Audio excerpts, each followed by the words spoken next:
dear guests, good morning.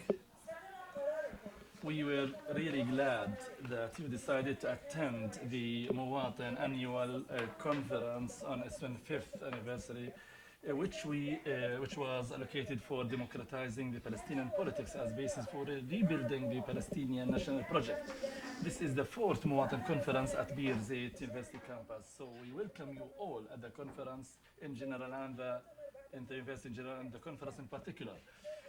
After a while, Dr. Abdul Latif Abu Hijli, the president of the university, will inaugurate the conference. But at the start, allow me to draw your attention that we have interpretation from Arabic into English and English into Arabic. So for those who require interpretation, kindly you can get your headsets. Also, I'd like to draw your attention to the exhibition of Muwatin publications, where you find whatever you have missed of books and publications across excellent 2 decades of publications on citizenship, democratization, and political regime. In addition to a posters exhibition on transformation, on perceptions, different perceptions about Palestine. The exhibition tries to examine the transformation on the perceptions, different perceptions about Palestine and the Palestinians and their national project by conceptual and time tracking for some symbols and subjects reflected in the posters. Also, the Right to Education campaign has an information booth at the conference hallway to gain or to lobby for support from the public, aiming to monitor the violations by the Israeli occupation against the Palestinian education and to contribute to building an international movement for supporting students in the universities and their education. Across these 2 days, we'll examine the Palestinian national project locally and internationally, and we will listen to the experts on the subject, led by the president of the University of Bir Zayt, this democratic old institute. So I invite Dr. Abdul Latif Abu Hijla to invite everyone and to inaugurate the conference.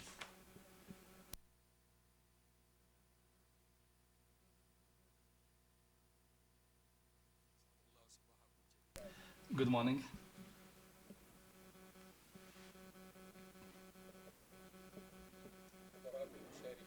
Dear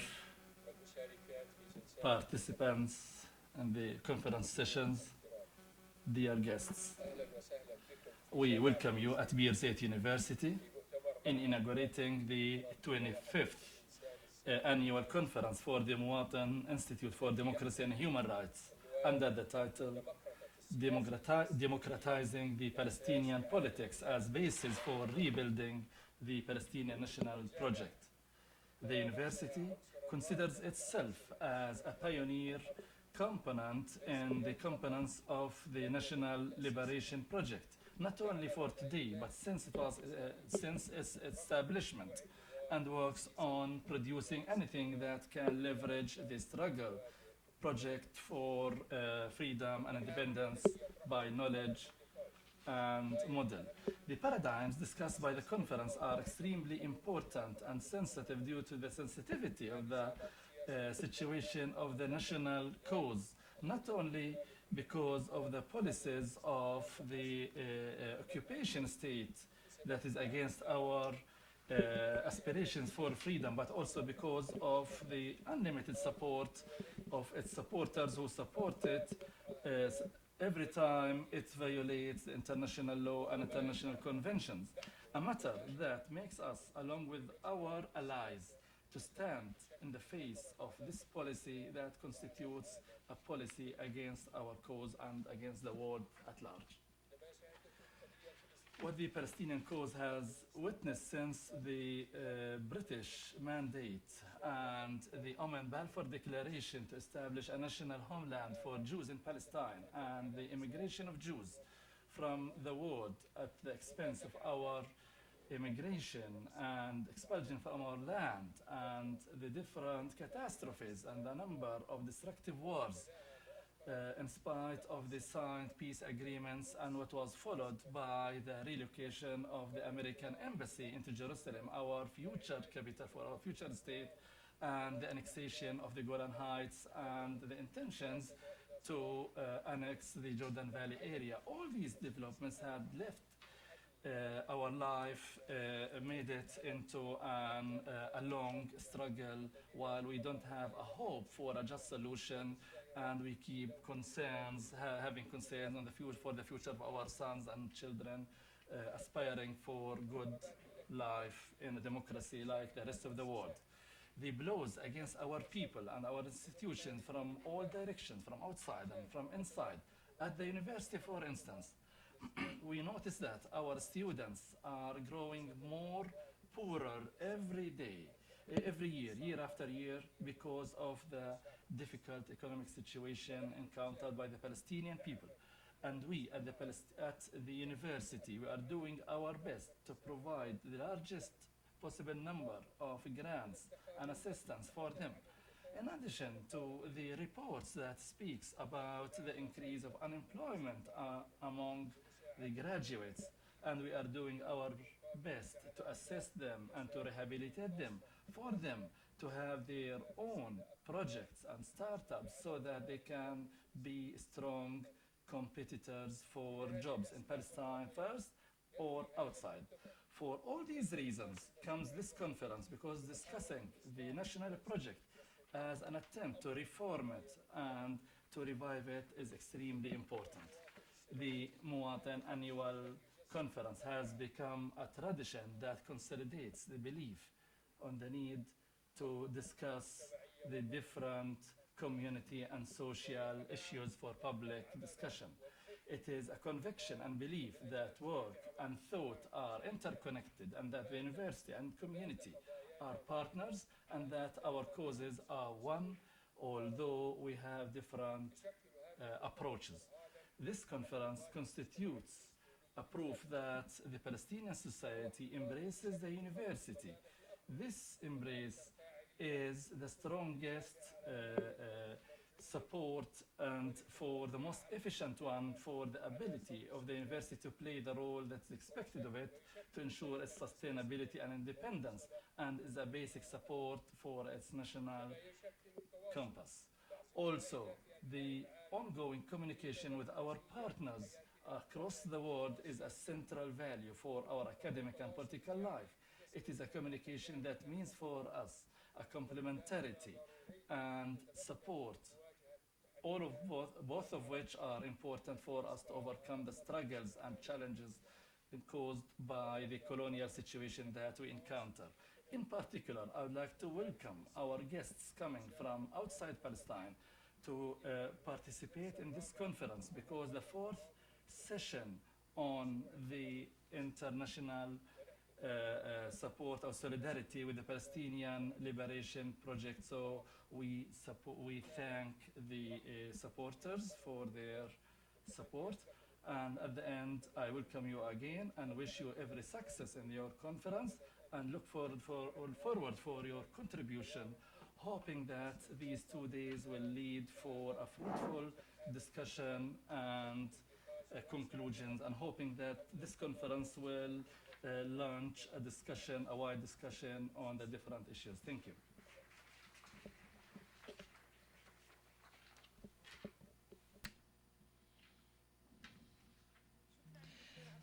Thank you, Dr. Abdul Latif, for these remarks that addressed all aspects of this conference. Since the establishment of Muwatin at Birzeit University, the management of the institute tried to consolidate the achievements of Muwatin as an institute, which is the main driver behind this conference.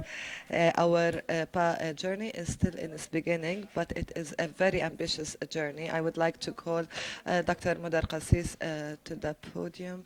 Sir, you have the floor.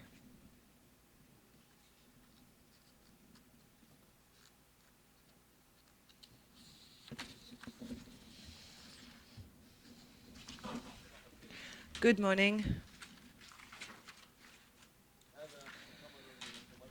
This is one of Muwatin annual conferences, but has a special flavor to it because it is the 25th annual conference, and this is an occasion that I would like to seize to re-announce and reaffirm my commitment to Muwatin and to our people. It might look surprising that Palestinians can still believe that they can face the deal of the century and that they have more confidence to do that compared to their confidence in terms of ending the division. But if we look at it more closely, it is not surprising at all because the interests that will be harmed by ending the division are wider than those compared to facing the deal of the century. And this is where our main dilemma lies. And since we, for more than 1 century, are incapable of achieving our ultimate goal, which is freedom, despite the achievements that were made by our people. But there is always something that is making us and rendering us unable to capitalize on these achievements towards achieving the liberation. Maybe we were lost in the egos and in the selfishness, and maybe we adopted some illusions that led together to the deviation of our compass from its real destination. And so what I'm going to say today is not anything new, but it asks us to think of getting rid of several such illusions. And I would like to give some examples about these illusions. The first one is that the Palestinian people, the unarmed Palestinian people, can get rid from the colonial occupation without engaging with the biggest or largest front of anti-colonization action. Secondly, that joining the anti-colonization international front and leveraging some of its effort, some of its, and they talked about Singapore, and that we will have the Singapore of East, and Palestinians think that they are united and that they can rely on this unity. The fourth illusion is that the solution of the Palestinian question lies in convincing the American administration that we are righteous, or to convince the Israeli government that we are peaceful and that we will not cause any threat to their security. The fifth is that there's an organic relationship between Zionism and Judaism, and that the sixth illusion that the American administration is capable of coming up with plans that are not targeting the devoiding of our national project of its main contents, whether in terms of the different projects that were proposed in Camp David 79, then Oslo, and then Camp David 2000. And the last illusion or example to these illusions is that the national approach, Palestinian National Liberation Project, is more important, for example, than global warming as an issue.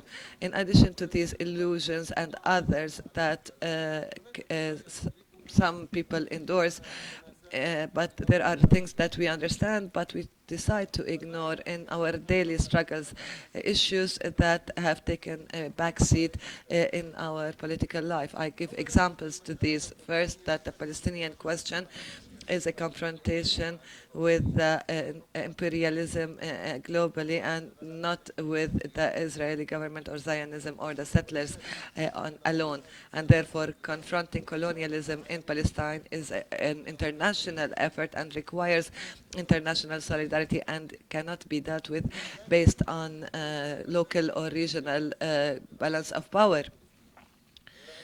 But the second part, there's a whole package that has restrictions on the liberation aspirations of oppressed people, and therefore it is a dangerous instrument, and using this instrument is not sufficient to face this project, because it is an instrument that is used by enemies and friends alike, and is subject to the balance of power, and it does not create power.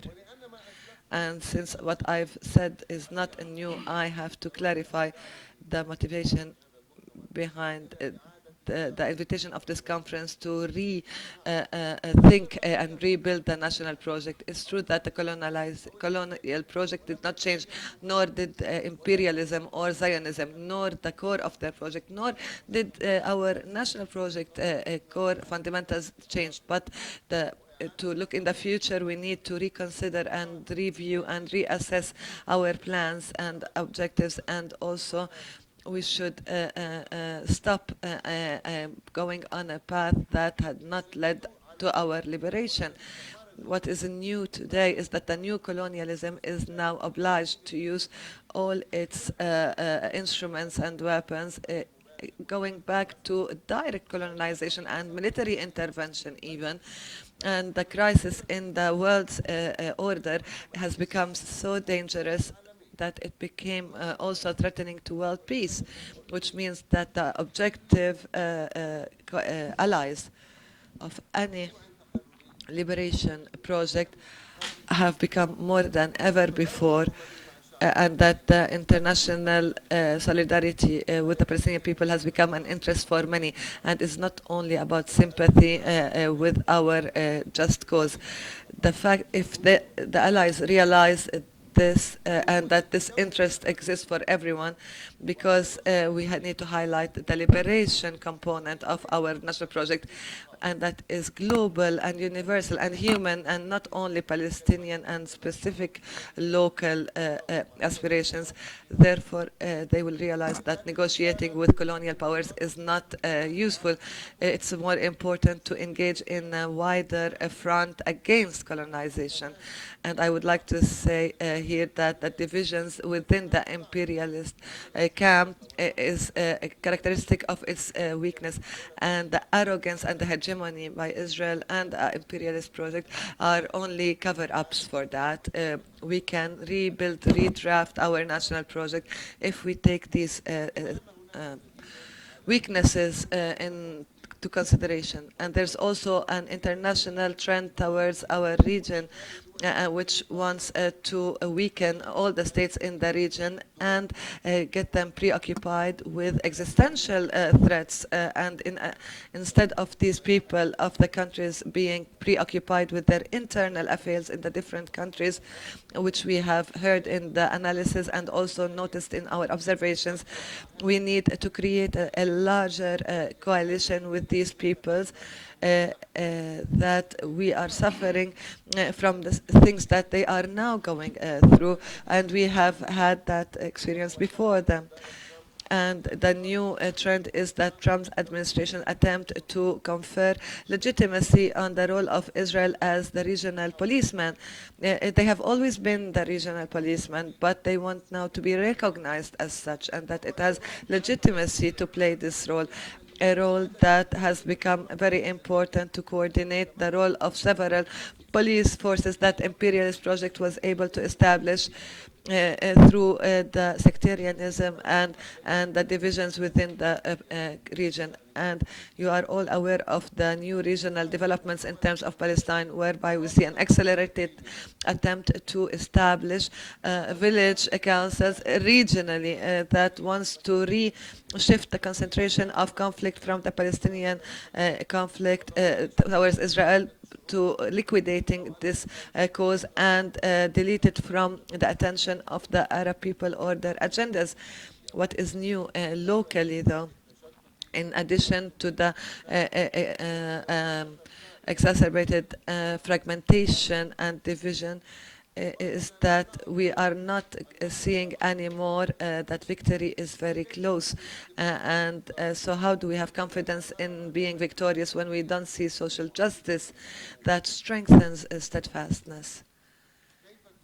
How can we have confidence when we have the division, the reckless division is continuing, and that all our fundamentals are vanishing, whereby national unity has become a slogan empty of any meaning, and therefore we need to put our plans based on these new developments in a manner to allow us to change our struggle to achieve these objectives. If we by looking at the papers that are presented by the different colleagues and friends during this conference, I saw many of the aspects of the desired plan that will be discussed, and there are a lot of discussions and approaches that address these issues. And I would like to seize the opportunity to add another approach not related to the nature of our cause or our allies, but rather than our liberation movement and its relation with the concerns of people around the world today, whereby we look for a new understanding for the internationalization of our cause that focuses on incorporating it within the number of concerns that are preoccupying humankind, and that can be summarized and not in the those who decided that they were representing the world, and therefore we need to have new political pragmatism and realpolitik that is based on the reality of the world and its contradictions, and not according to the reality of the media that is monopolized by the imperialist powers and is promoted by local elites that calls upon us that under the pretext of pragmatism that want us to accept these projects, not to try and face the colonialism, but rather to share our resources with our occupiers. I think those who believe that Palestinians can reach liberation and self-determination is a sort of utopia. And if we take a quote from Zizek, utopianism is when you think that you can continue with the current situation. We need a drastic revolutionary change and not reforms and cosmetic changes, and therefore blaming each other or pointing blame to each other. I'm not concerned with Oslo or we should end it. What concerns me is what should we devise for our future, and how do we define allies and enemies in terms of these plans, and how can we reposition ourselves so that we are on the international agenda. I will satisfy myself with only a brief answer to these two questions. We need to reproduce a liberation action and support our allies, and we should stop asking for help, but rather ask for partnership in a liberation project, a project that is counter the neoliberal imperialist project. I thank you for your attention, but before I conclude my remarks, I have an announcement. I talked initially about the importance of this conference because it is the 25th annual conference, so it's quarter of a century. And you know that behind every action there is a perpetrator, and you know who, or somebody who is taking the action, but you know who was behind the annual conferences of Muwatin. These are a team that worked relentlessly and had a clear vision and worked together. And this team was led and continues to be led by Dr. George Shaqaman. Dr. George Shaqaman deserves our utmost appreciation, and we are grateful to him. Muwatin staff decided to replace the traditional tokens of appreciation and to do something that is more like George, and that is a research on how to move towards liberation, towards social justice and equality. And those who are going to engage in the research will be led by Dr. George Shaqaman. This research will discern and will document the individual experiences and collective experiences from the perspective of contributing to the liberation of the Palestinian society. In addition to Dr. George's experience, the research will also incorporate the experience of Dr. Mamdouh Al-Akir, who was the chairperson of the Board of Trustees of Muwatin until Muwatin moved to Birzeit University. And the research will not overlook other people who some of are sitting among us today in this room, Muwatin team will conduct this research, and also in our discussions with our colleagues at the Palestinian Institute of Studies to work together on this project and maybe expand it. It is expected that the first phase of the pioneers in social activism in Palestine will take probably 2 years. And at the I hope that when we launch our 26th annual conference, which will coincide with the 30th anniversary of Muwatin in 2 years' time, that's what Raja discovered. We will hopefully tell you that there will be a book that is issued that has the findings of the research, and it will only express gratitude. And when I talk about gratitude, I would like to say that this is the 25th time whereby Heinrich Böll in Palestine and Jordan supports this conference financially and also morally. We thank Heinrich Böll, we thank their office in Palestine, and we have always felt that they were in solidarity with us, and they were never anybody who was just giving support out of charity. We thank them again.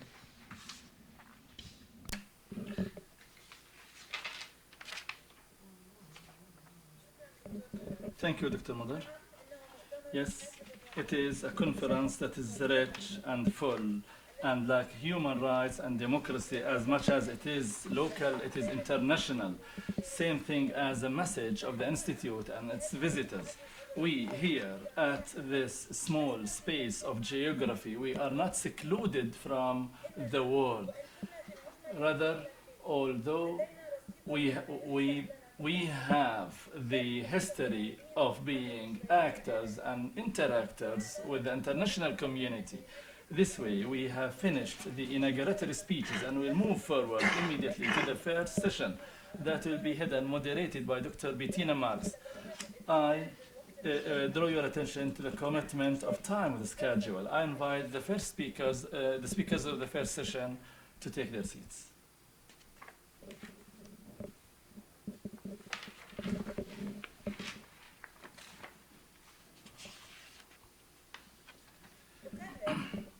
I repeat, on behalf of myself and the staff of Muwatin, we welcome you all at the conference and wish you all a fruitful, enjoyable discussion. I give the floor to Dr. Bettina.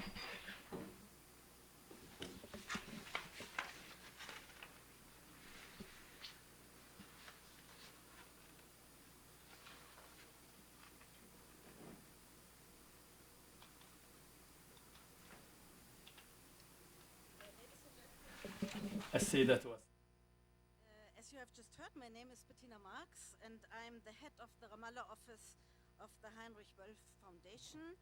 We have been partnering with Muwatin forever. We are here in Palestine now for 20 years, and we will proudly celebrate our anniversary, hopefully soon. You will hear about it. And since the very start, and even before the start, we already partnered with Muwatin, and I'm really honored that we are partners with Muwatin for such a long time, and I hope for a long time to come.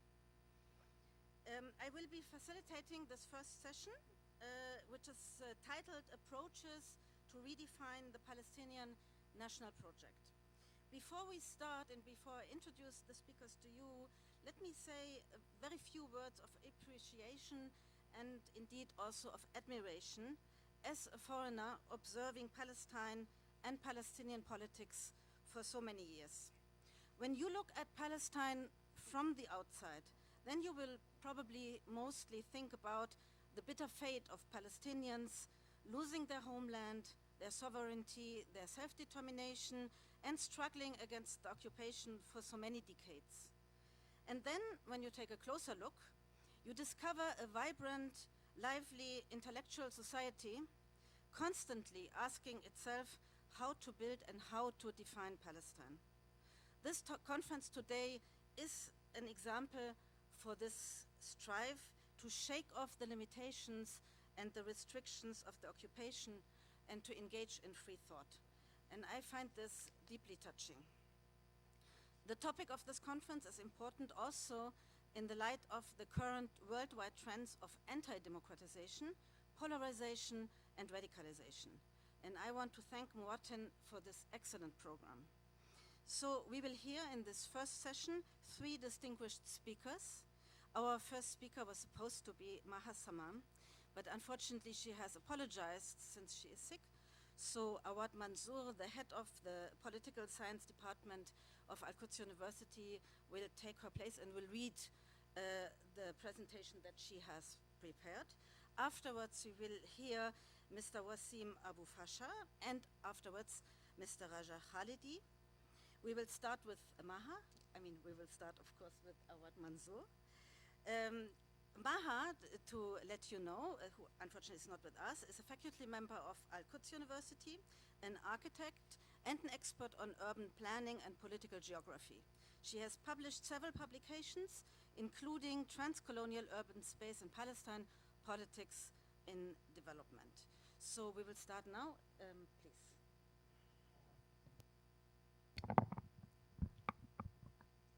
صباح الخير. مسموع؟ باسم الدكتورة مها السمان بتشكر مواطن وبمديرها دكتور مدر قصيص على الدعوة الكريمة هاي، وهي بتعتذر من الحضور بسبب وعكة صحية، فإن شاء الله أكون أوفي بالغرض. فلسطين بين حيز الاستعماري والحق في الوجود.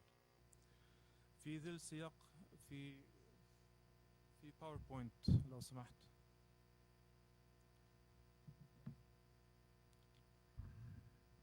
في باوربوينت. في ظل سياق استيطاني استعماري يغزو فلسطين منذ أكثر من 70 عام، وفي ظل سياق إقليمي عربي معقد ومتغير وغير مستقر، وحال فلسطيني تائه في سلطة فلسطينية لا تملك أدنى مستويات السيادة على الأرض، وبعد استنزاف مسار sovereignty over the land and the depleted opportunities of peace, so injustice has become at the level of Palestinian fauna and flora, and rather even further complicated.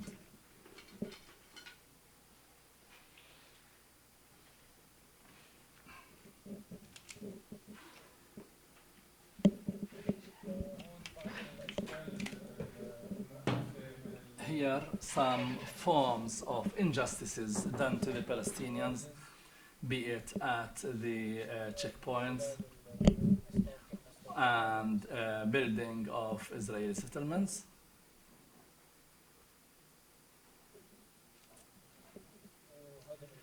house demolition,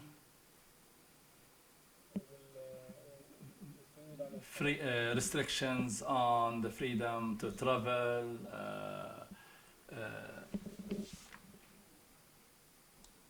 and the checkpoints, the Israeli separation wall, prohibited roads, closed military zones, green areas or green zones,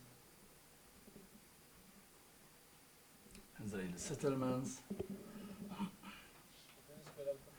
And as to the besieging of Jerusalem with the wall and house demolition and the planning strategies,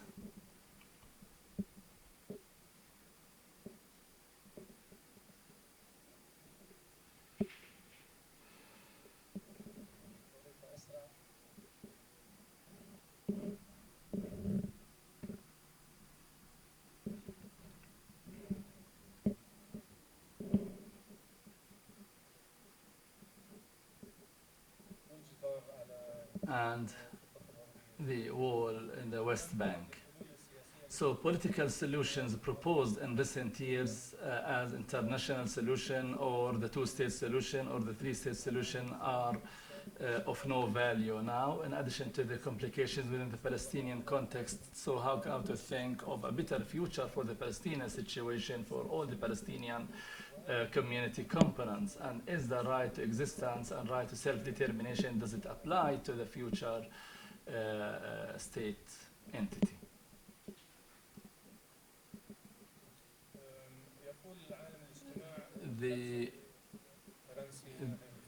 the fresh Henry lever, the conditions of the possible can only be realized in the course of radical metamorphosis, which can only be complicated with a complex strategy to face the challenges. And based on his writings, where he explained the importance of introducing the living urban space into the political and social development in order to build on for a future Palestinian strategy. It will be extremely difficult to think in the Palestinian context without thinking of the Israeli colonialist settlement context, because the conditions, these can be analyzed at different levels, be it at the state level and at the individual space and the institutions and the groups levels. This analysis allows for the anatomy of the situation and the strengths and weaknesses of the colonizer and the colonized in order to build a Palestinian strategy that is based on strengthening the points of strength and approaching and tackling the weaknesses and targeting the weaknesses of the colonizer at different levels, be it in the regional, international, local, or city-based or individual level. The paper seeks to arrive at conclusions for building a Palestinian strategy that is based on building a space that is in contrast with the colonialist one, in order to have spatial and community developments that seek to face and counter the colonialist control of other groups. So what is needed is to achieve justice, then this can be reproduced within the Palestinian internal context. If we look at the current Arab state situation, we find the Palestinian context under the settlement or the colonialist one has a speciality compared to the Arab context. This speciality requires more anatomy, analysis, and interventions that are based on dealing with the Israeli colonialist hegemony and control. So the question is, does tackling the situation require international intervention, or maybe to make it a different regime? Or maybe there could be future solution in order to arrive at social justice. Justice, according to Kosoja, who says that justice is not social and international as many of them, but rather it has some spatial dimension. The social justice has a dimension in geography, so can we develop a different approach to be applied at a wider space in terms of greater geographical spaces that are greater than Palestine, or to include more population within this new regime or new system, and how to affect the Palestinian time before, during, and after the colonization, and thus activating this approach can be done with joint or external or internal approaches, and what type of what are the traits of its political approach. The anatomy analysis of such a complicated situation can be applied in a way that affects wider contexts which require wider visions and to deal with its fate at different levels. So this future not necessarily connected with building the state with its traditional understanding, but rather building a mechanism that ensures the rise of the future of the individual and community. David Harvey says about Liver that his approach was correct because he insisted that the revolution in our time should be civilizational or nothing. And it's important here because this philosopher, one of the most important, who gave the largest weight for analyzing the community in terms of its different spaces, human and geographic and social. And because every time that passes can become part of history, so geography changes with every moment to produce a new space and form, because history and geography have space, have times, slots, and cannot return to the same origin form. Not only in this moment of history, but also in this moment of geography, Palestine has a special context. The Israeli geographic colonization has produced colonization geography in a way that constituted a geopolitical situation that's clear. Lefever's contributions on the view of the space is one of the most important, effective one in the 20th century, because he was the one who entered the urban analysis as part of the analysis of the social analysis. The three components that he proposed to understand the space in his book that he wrote in 1997 and translated in 1994 is the past, is the felt and the expressed and the living and the lived space and the concealed space. The concealed space is the one of the scientists, and that is derived from the spatial spaces of the society that produces it. It is assumed in an interaction, and it is well perceived because its own speciality. From an analytical point of view, the spatial practices of the society can be understood by deciphering the space.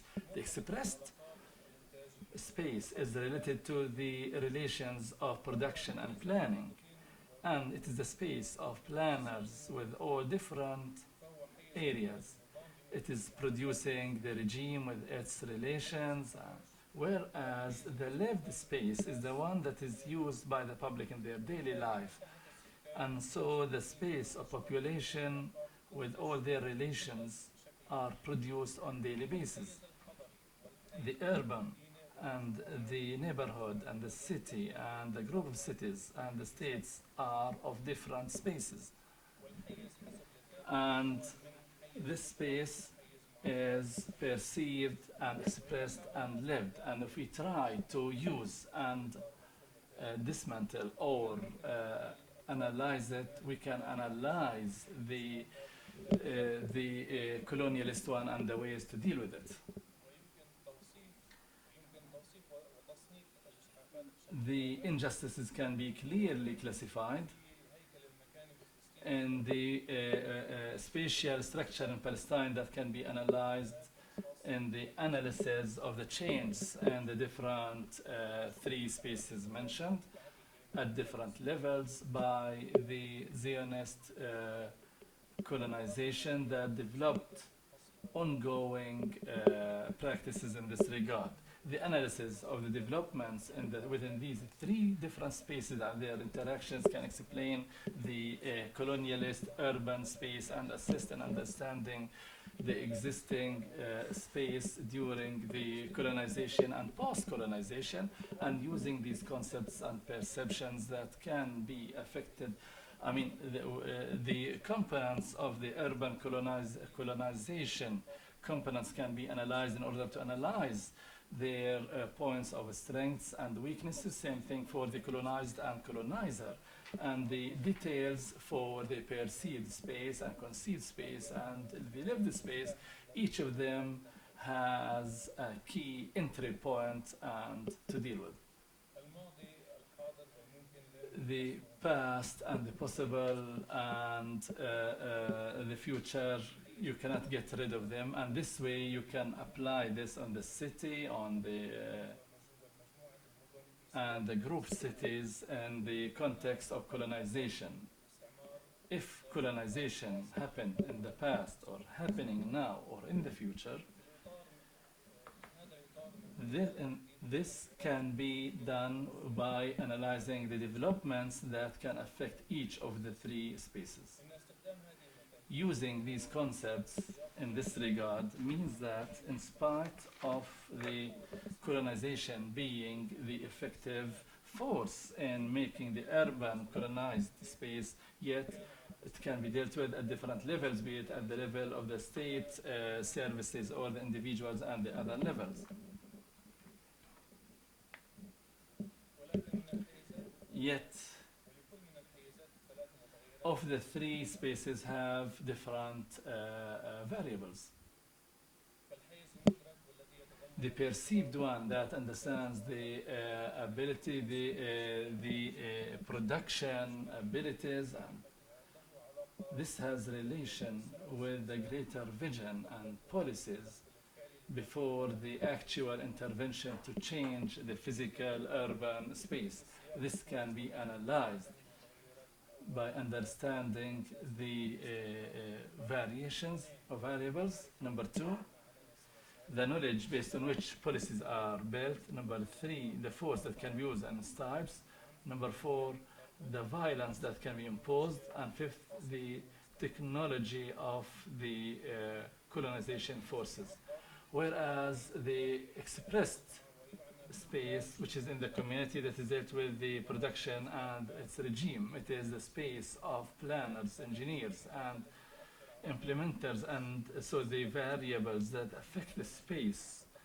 First is the strategic planning. Number two, land acquisition. Number three, spatial planning. Number four, military actions, and sovereignty is the fifth. Whereas the lived space, which is the last one, it is the space that deals with the life of the users, that deals with what vision that can be used and which is controlled and that is sought to be changed. And in the colonized context, it includes occupation of space, then demography, economic structure, and social structure and culture. These are the variables that affect the daily life of the affected. So how to use these variables in order to act for a situation that is contrary to this situation.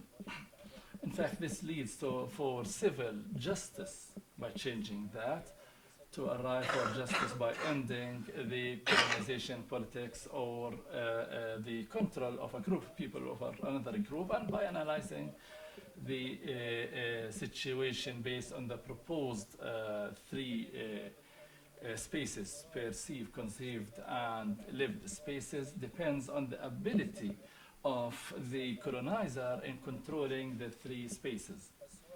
The question is, for how long or how far can Israel keep control over the three spaces? And here we have samples for the weaknesses.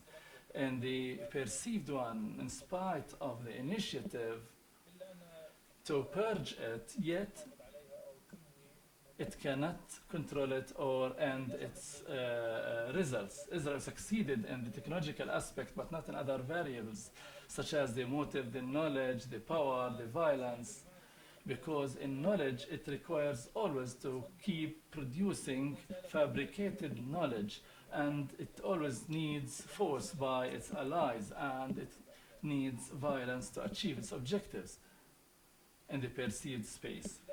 Whereas at the conceived space,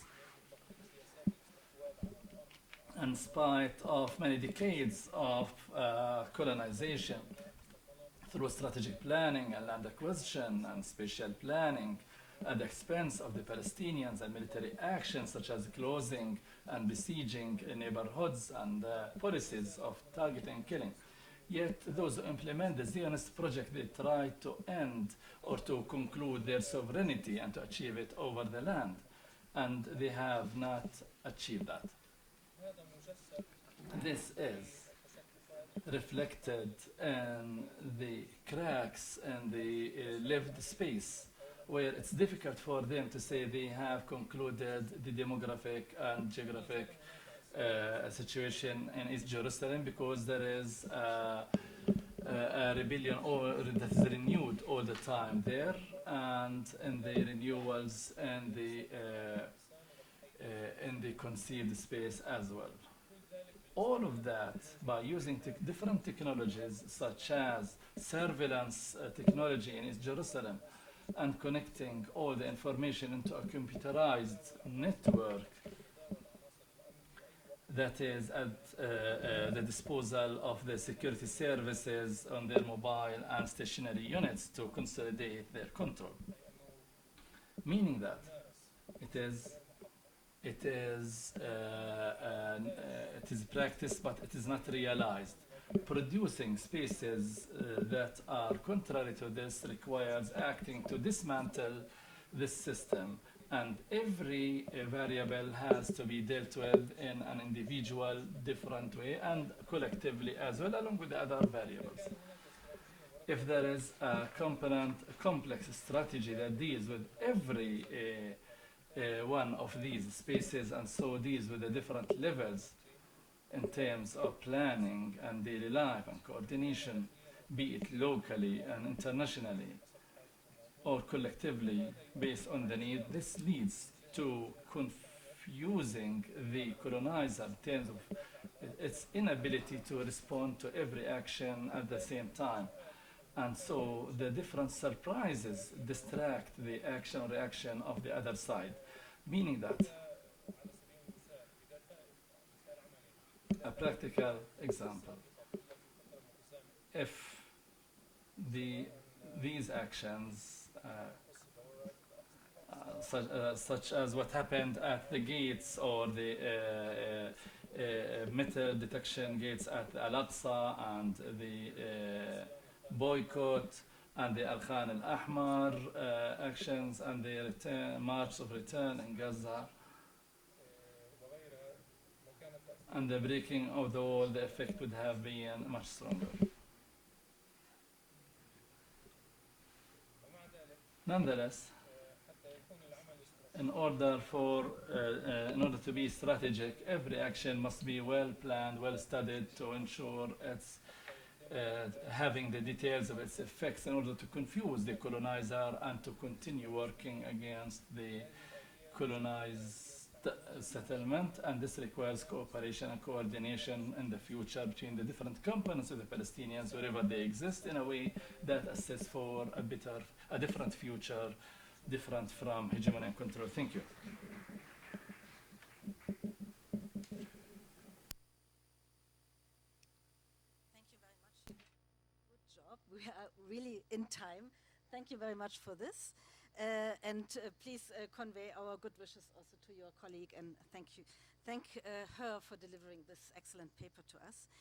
Our second speaker in this session is Wasim Abu Fasha, faculty member of the Department of Philosophy and Cultural Studies at Birzeit University. The topic of his talk is Back to the Beginnings, Representations of the Palestinian National Imaginary, and I hope that he too will stick closely to the time. Thank you. بالوقت المحدد. Good morning, everyone. My paper is going to the beginnings, the manifestations of Palestinian national imaginary and the failure to achieve them. In his epic poem in praise of the tall shadow, Mahmoud Darwish, our Palestinian poet, ended by saying how grand the idea, how small the state, which condensed the status of the path of Palestinian national liberation following the tragic departure from Beirut. That maybe carried a prophecy of how the dream or the idea was reduced later on through the settlement process into a semi-political entity that has all the suspicions of apostasy behind the promises and the slogans and the features of clear defeat that was manifested in contracts and agreements that cannot be read outside the ideology of Zionist supremacy, control, and racism.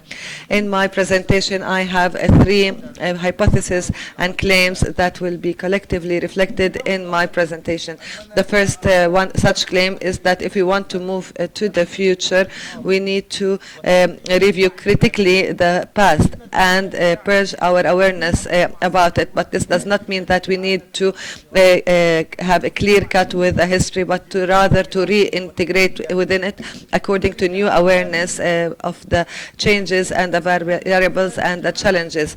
The second claim is the collective imaginary, since it reflects its symbols, its narratives, and its objectives, such as the political objectives, is the ownership of the collective of the group, and is not something that should be only done for a political aspect or for forced rationalization, meaning that the imaginary has its own rationale and rationalization that is also spills over to the reality.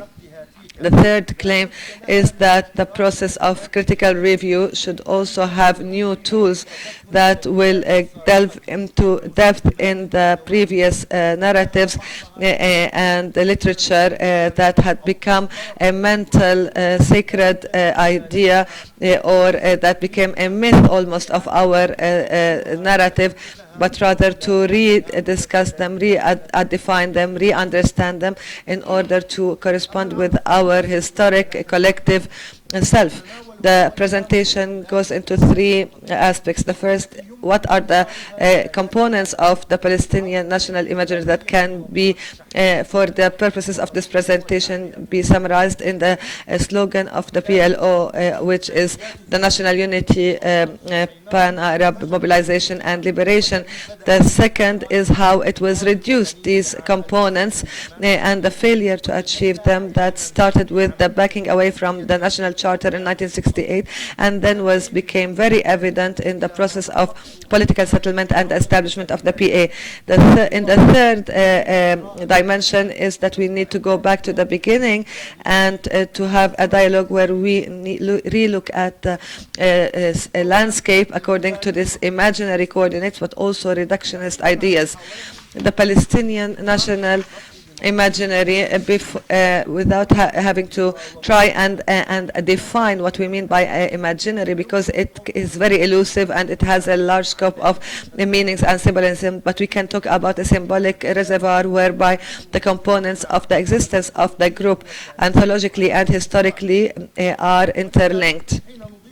And therefore, when we add to the word imaginary, Palestinian national imaginary, therefore we are referring to a wide field of symbols, visions and narratives that constitute the Palestinian identity in their individual and it's in the relation of the collective. However, a large amount of this imaginary was born out of exceptional historic conditions related to the Arab-Israeli conflict, especially in the Nakba as a turning point, whereby the group helped the people to the Nakba helped the people to think of themselves as a group and pumped a large amount of symbols and definitions and terms such as displacement, injustice, the right and identity, until we were able to have expressions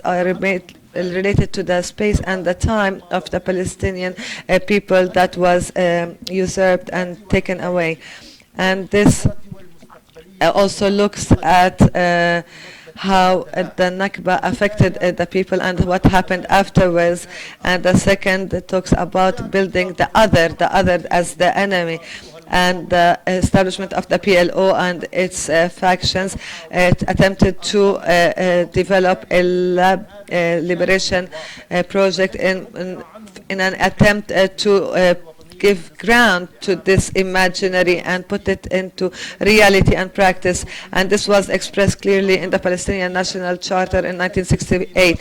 And that the provisions of the charter talked about the unity of Palestine and its people inside Palestine and in the exile, and that the right to self-determination is the basis for Palestinian national liberation, and that the armed struggle is the only way to liberate Palestine, and without having to talk about whether it is an inherent right or it is the only way, but the armed resistance and struggle had definitely haunted the enemy and its supporters. This is the first chart that put the first cornerstone for a Palestinian imaginary of a democratic secular state for all its citizens in an attempt to answer the fate about the question about the fate of Jews in Palestine, despite the fact this could not have happened without fulfilling first the liberation task, which that liberating the Jews from their Zionist nature, that is an existence that objectively exclude the Palestinian existence. Therefore, the Charter reflects a part of the Palestinian imaginary and parts of it and the tools of its historic struggle to achieve and realize this existence. And this existence, the Palestinian existence, was an exclusion or as a counter narrative to the colonialization, and therefore it would lead to a Palestinian existence that is countering the Zionist existence, but it includes also a solution for the Jewish question, which was never an Arab or Palestinian question, but it was referred to it and put on that Palestinians to deal with. But this reading of the Palestinian National Charter is not might look as a utopia or a political fantasia, but this is it was imposed on us, for example, the Holocaust as the mirror of the other, and the ideology and the myths that were put on us by force on the geography and the history of the Palestinian Arab people, that and therefore any Palestinian liberation project should engage in a historical process that imposes on it to reposition itself within a larger project in order to achieve its objectives within a state of conflict against the core nature of the Zionist existence, which is an extension of colonialism and capitalism. Secondly, the failure of representation and the impasse of the Palestinian National Project. If we see that how the PLO had backed away from its original project, and that was reflected in the 1968 Charter, we can we can summarize three issues here. First, that there was a confusion between the strategies and the tactics of the National Liberation Project that was later presented as realpolitik or political pragmatism. And secondly, it is linked to the nature of the Arab official regime. And third is the larger international context in its official aspect, that is governments and international organizations, and the global meaning non-formal that the PLO and its factions did not give sufficient attention to. And here, and not to give justifications for why the PLO backed away from its initial project, but to put it within its context, there was the Palestinian acceptance of the UN resolutions and to establish a political entity on any piece of land that is liberated or where Israel withdraws, and this led to the accepting of the UN resolution 191, which is the partition plan. And it was only to give time to the Zionists to complete their occupation of the land. And the resolution 181, and he's switching the numbers of resolutions, 181 and 194. 181 is the partition and 194 is the refugees.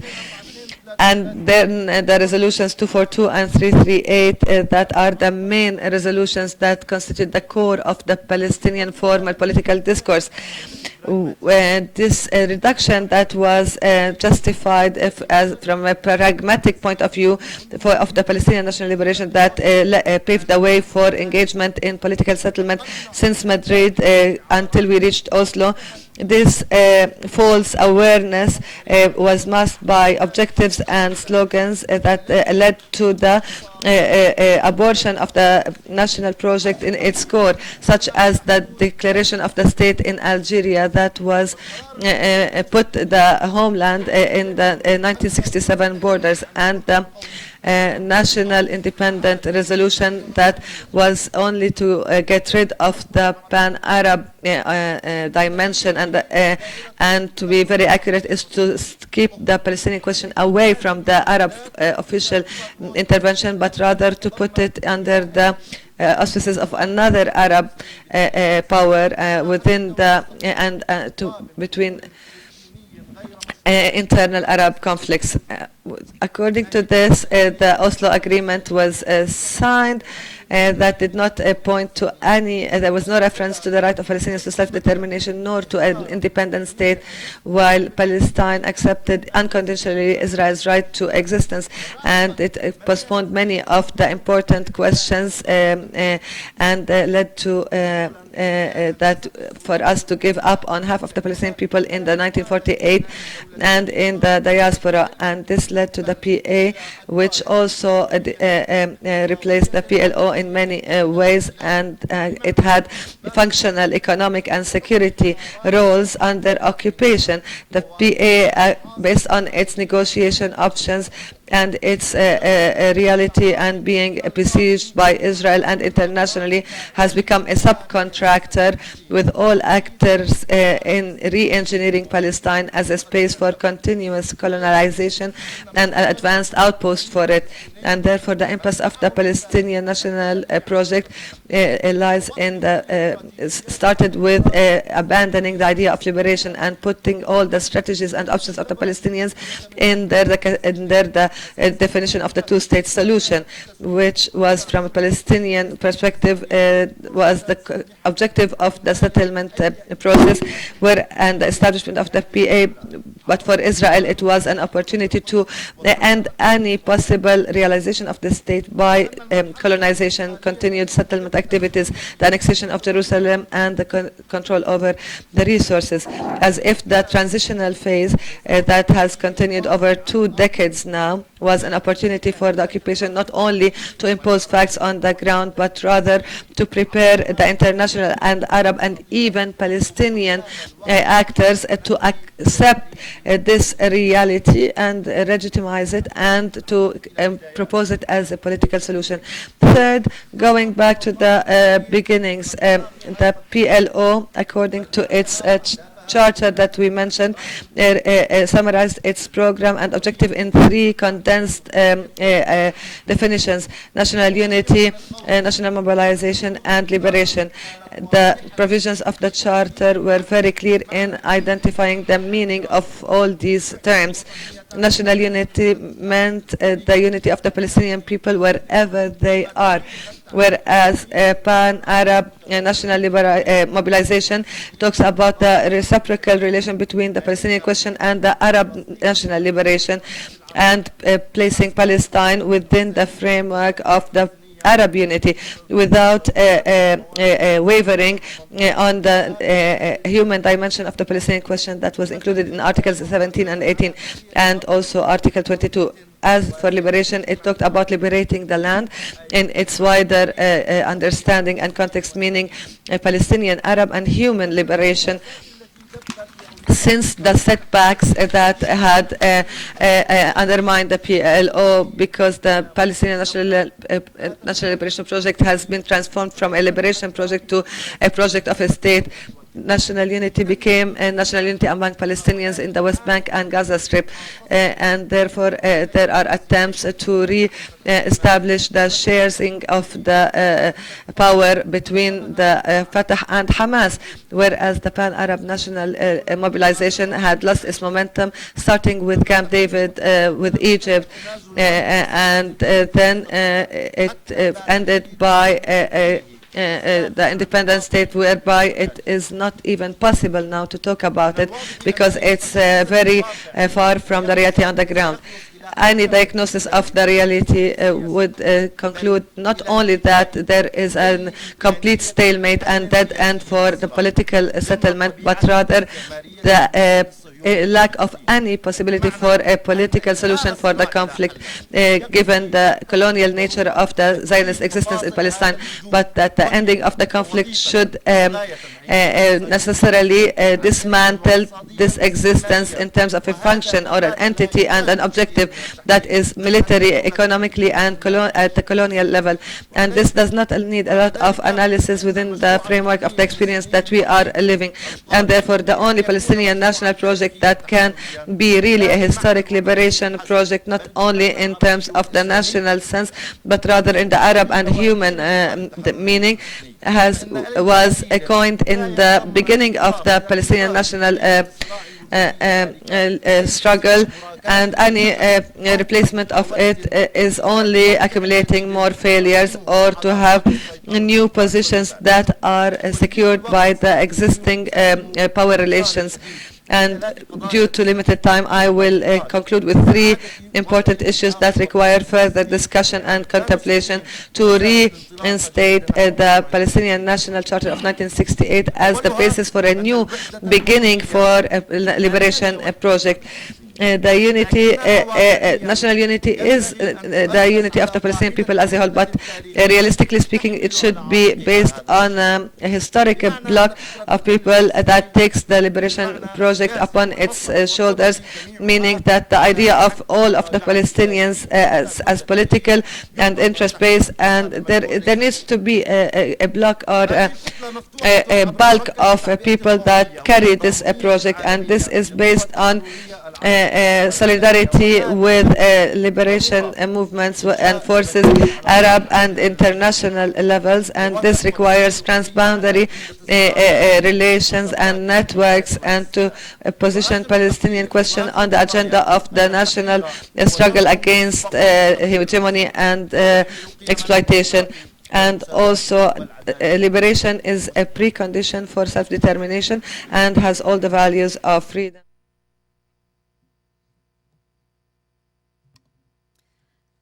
Thank you very much, Wasim. You did even a better job at staying in the time limit. You're really very disciplined. Thank you for this. So we'll have a bit more time afterwards for discussion, but also we will give a bit more time to Raja Khalidi, who asked for this, and I think it's fine. So Raja Khalidi is our last speaker in this session. He is a researcher who specializes in economic development, has widely published on this topic. He currently serves as the research coordinator at the Palestinian Economic Policy Research Institute, MAS. The title of his presentation is Nation and Class, Generations of Palestinian Liberation. So please, Mr. Raja Khalidi. Thank you very much. شكرا جزيلا. Good morning. First of all, we thank the Muwatin Institute. Before I arrived at MAS, Muwatin encouraged me and supported me to continue with my scholar production for many years. It reactivated me. So today I'll make a conclusion. Hopefully I can do it in 22 minutes for a long, complicated article that was published in English in American, which is Rethinking Marxism. And it was published again. So for those who cannot understand me, hopefully you can look at the article as it should be. It seems that there was some changing. Do we really need to reconstruct?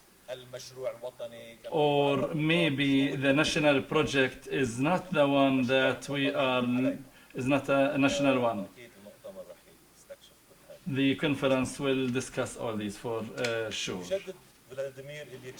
Vladimir Ilyich Lenin, as one of the strongest theorists on the reality, his thesis in 1914, stresses that the national state is the best framework for the rise, then the fall of capitalism, and this results into the formation of the class. The understanding of the Lenin and Mao and Guevara considers having a positive relation between the labor classes and the communism, socialism, and rather if the first one is a condition for the second. And maybe the formation of the classes naturally can be in the history as part or the context of the national state. And in spite of the discussion between the Marxists, yet they explained in many times the Chauvin and national bourgeoisie as secondary compared to the liberation force that is represented by the national struggle. Many of the struggle movements against colonization were based on the imagined national unity that brings together the working and the middle class and the bourgeois, that has absented the economic contradiction and social contradictions between them. And later on, and in the pursuit of modern independent states to correct imbalanced development, then the development of the homeland became the motto and the slogan for the mobilization for the hegemony of the elite. So national struggle has not become prevalent but only after the diminish of the such classes that were controlling after the colonization. In the Palestinian context, the aspired national liberation has extended the Palestinian struggle for a century of time to achieve the self-determination which seems more distant year and after year. So here the relation between the requirements for national liberation and social liberation is not positive, complementary one, but rather negative. Because across a decade across a century of Ottoman and British mandate and Jordanian British custodianship and recurrent wars has resulted into more displacement and dispersing of Palestinians. Nonetheless, the West Bank and Gaza Strip across the last 25 years has witnessed the development of a capitalist economic market. This process was sponsored with a ruling authority, which is the National Liberation Movement. It seems that it's ruled out that this regime can achieve the justification of its existence. Yet its allies with the national capital and defense of the deprived remains. Nonetheless, the call for unity between the different classes remains, although it hides the reality of impoverization and marginalization that comes as an accumulation of the capital and imbalanced capital and national economy.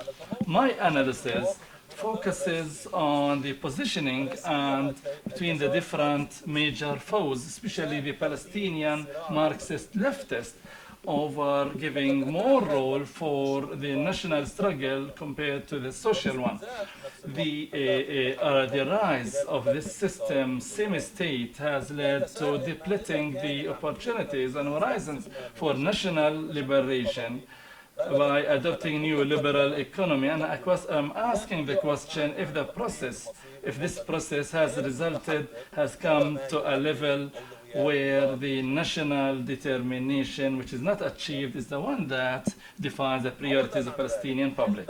Nonetheless, is demanding for social justice and economy, is it the thing that forms a real national agenda? One of the ideological movements, chains that allowed the Fatah movement to control the Palestinian political sphere and scene was the impact of Palestinian communists in different Palestinian factions under the pressure of balances of different Palestinian institutions has reaffirmed, reformed the Palestinian idea of building the Fatah program for the Jews, for the Palestinians, for the Muslims, for the Christians, in a democratic state. Nonetheless, the PLO started since 1974 its long mission to accepting the partition of State of Palestine to 2 states, and later on, after many years, we arrived at the Oslo Accords. The traditional Palestinian leftist narrative evolves around that they are made of Palestinian communist Marxists in the PLO, while ignoring their friends and the communist faction or stream within Fatah, although these are the ones that provided the protection for non-Fatah stream in the Palestinian or within the PLO. And in comparison with the Palestinian socialist important role in that process, the Marxist ideology, their influence was less visible in the Palestinian national policies. So the communist agendas and the social agenda is marginalized still, or marginal in the Palestinian leftist narrative and its formation and Palestinian struggles, whereas the homeland and the national cause became first, which is not the homeland itself, by a national contract or social contract that assume that the national leadership is the best to defend the interests of the public in order to use all resources for the liberation of the homeland. Nonetheless, since cessation of the Palestinian armed struggle to liberate for national liberation after Oslo, the capital market did not stop, and after entering the 3rd decade of the establishments and productions of the Oslo Accords, we are witnessing a flourishment in the accumulation of the capital and the formation and transformation towards privatization. And so here, large sectors of Palestinian public are going deeper and deeper into poverty and deterioration in environment and violation to human dignity.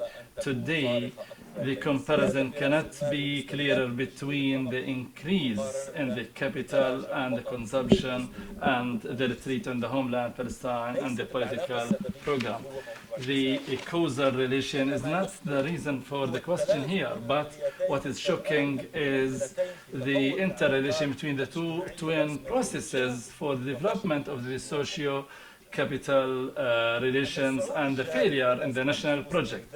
The rise of the Palestinian capital with the liberal face had a negative impact on the national liberation. This has resulted into the formation of social factions and actors that seem with every salary and every mortgage loan that makes it less interested in the success of national liberation. This is not a new thing. The contradiction or allies between these two has had different fluctuations during the 30s of the last century, when the Palestinian revolution at that time against Zionism at that time has been forced to play an uncomfortable secondary role in the national process politics. The image of non-comfortable allying between the bourgeois, the national bourgeois and the socialist actors in the PLO around the national movement.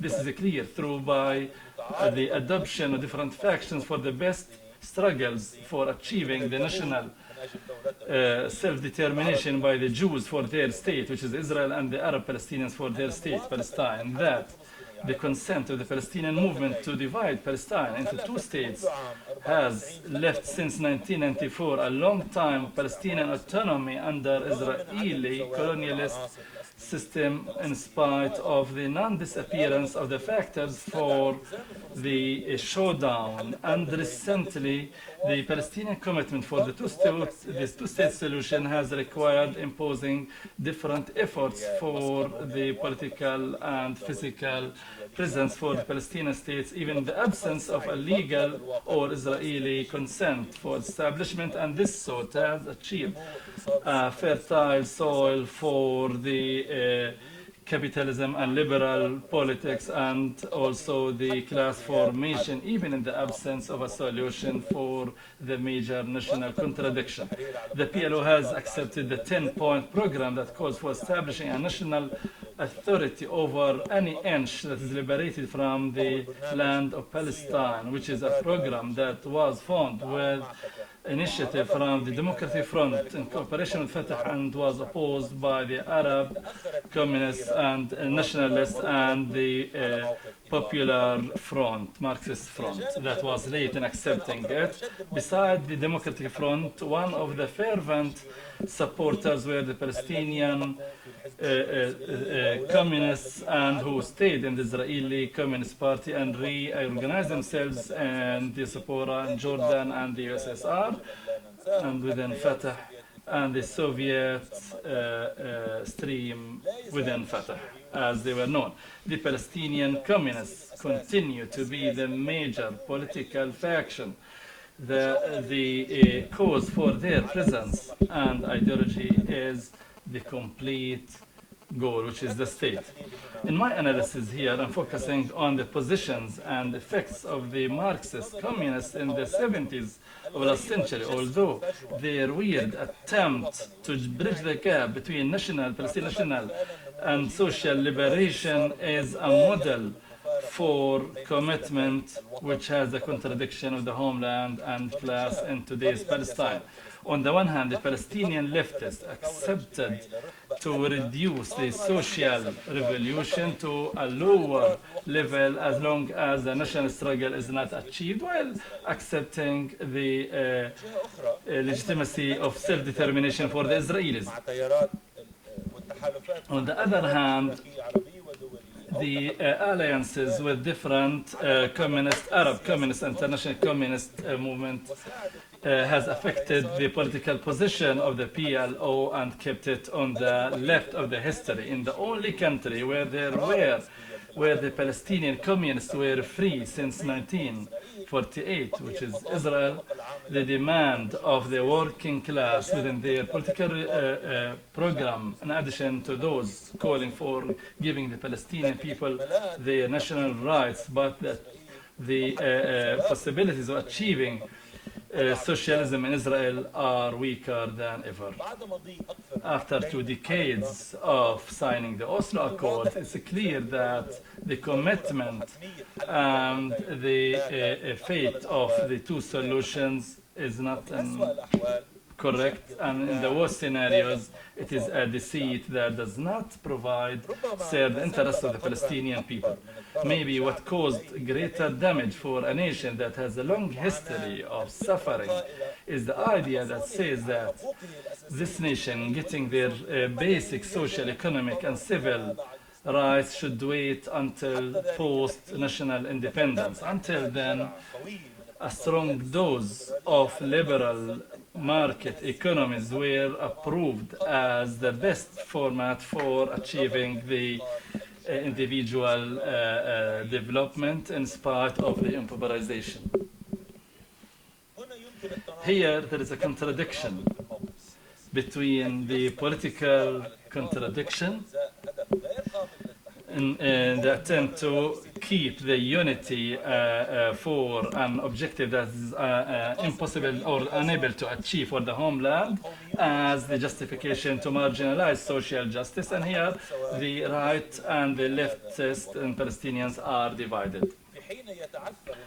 while the struggle for the national liberation is staggering, and the revolution for achieving national social justice to be achieved, yet the national liberation has not achieved except few. And if you look for some negative effects, we find the major challenge in countering the Palestinian economy and the expanding development gap with Israel and the growing class, economic, social differences is something that deserves to be taught. And this social economic crisis is more difficult to treat and to tackle with the modern Palestinian movement, liberation movement coming to the end of its road, although with the continuation of the struggle of the Palestinians and facing the Israeli oppression through armed struggle, peaceful struggle, legal struggle, and popular struggle. Nonetheless, with the progress of history, classes are formed, new Palestinian classes are formed by creating a situation and distribution of economy in a deformed economy, yet the traditional classifications are not enough to understand this process. The Frantz Fanon believes that the national bourgeoisie increases more than being a national middle class with a historical and transformational mission, and he does not see in this non-productive class and useless class as having no other role, because the poor and a small base for its production base defines its aggressiveness towards the national liberation project, although it seeks to achieve a common ground with it. Unlike Fanon's classification, in the Palestinian case, the Palestinian millionaires were not opposing to national liberation, but rather they were keeping close relation with the PLO and its political program. They provided financial support and invested in the development in Palestine. In addition to other classes, national classes, this strange Palestinian mixture has unknown case that combines between the Fanon scenario over the constitutional failure that is defined usually after the independence and the national liberation project that is not achieved. Today, PLO and Fatah seem unable to lead or unify themselves, and beside inability to achieve national reconciliation with Hamas. This undermines the Lenin logic over the sustainability of unity between the different revolutions and the Palestinian bourgeoisie classes. The new economic liberal classes has developed in Palestine as if they would do after the end of the conflict, whereas the settlement colonization has developed in such a way that as if there is no way to liberate the homeland in the traditional way. So, was it that the seeking to achieve the national self-determination, was it misleading? Has the Palestinian National Authority achieved a major part of the roles and duties of national state? Are there other models for the joint popular sovereignty that overcomes the Arab and Jewish separate states? In order to answer these questions, maybe there is a need for a different track for the national liberation from the new colonization. From Fanon's view, it seems that the Palestinian National Authority and its political policies as if it is just another growing government that is about to fail in post-colonization in spite of depriving it from the effects of national independence as given to other countries. And in line with the guiding principles, be it from the World Bank or the International Monetary Authority, the Palestinian National Authority has come to the situation on post-liberation, but that is free of the known situation of a state of sovereignty. This way, the new situation is realized for the circumstances that are economic and physical to be connected with the new colonization, and with its new liberal program, PLO has ignored the social national contract and so defeated its historical role in achieving national liberation. So then, where does this leave the Palestinian struggle? In my view, it's not too late for Palestine to try to stick to the best practices of liberation in the Third World, even at times when the credibility of the logic to achieve a separate sovereignty for a viable Palestinian state, it doesn't seem that PLO, frankly, openly giving up the two-state solution logic very near. So far, it has avoided social conflicts mainly because of sticking to the national cause, and maybe also because the national authority and still understands its public duties and trying to commit itself to it. Commitment towards the public. But seeking after the homeland or the class, maybe none of them can cancel the other. Maybe because the first cannot progress unless the other one was on equal footage. Currently, it seems there is no substantial change is possible, and maybe Lenin was right in this issue at the end. At the end, if we are guided with the development in the past century, the homeland has always prevailed over ideologies or other issues in Palestinian awareness, and the ugliness and the Israeli oppression has been the best ally for the Palestinian national cause to sustain a struggle. In these tough times in the Palestinian history, there are new generations that arose in the field to challenge the situation, the existing situation, to revive the ideology for national liberation in spite of the deepening and hegemony of the Palestinian national market and the formation of new classes. Still, to me, it seems that the national struggle remains prevailing. Thank you.